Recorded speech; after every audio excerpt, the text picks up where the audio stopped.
首先係物業入嚟嘅大門，旁邊就係儲物室，有啲人要嚟做工人房嘅。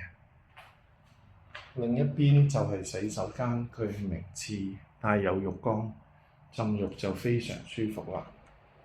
我哋睇下廚房啦，廚房裏邊係梗廚，有雪櫃、爐頭、抽油煙機。飯廳嘅位置可以擺個4至6人飯台，客廳嘅地方一邊可以放電視櫃，另一邊擺梳化啦。咁呢邊有個露台，對住係開陽翠綠嘅獅子山。工作平台可以做啲曬浪嘅工作。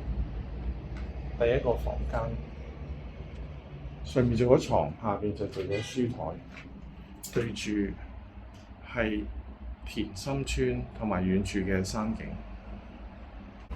第二個房間同第一個房間面積相若，亦係放咗上格床同埋書台，下邊亦都係對住田心公園嘅。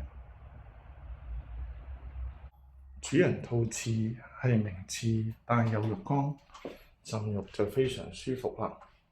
主人套房相對闊大，放到雙人床同埋衣櫃，對住係開陽翠綠嘅獅子山。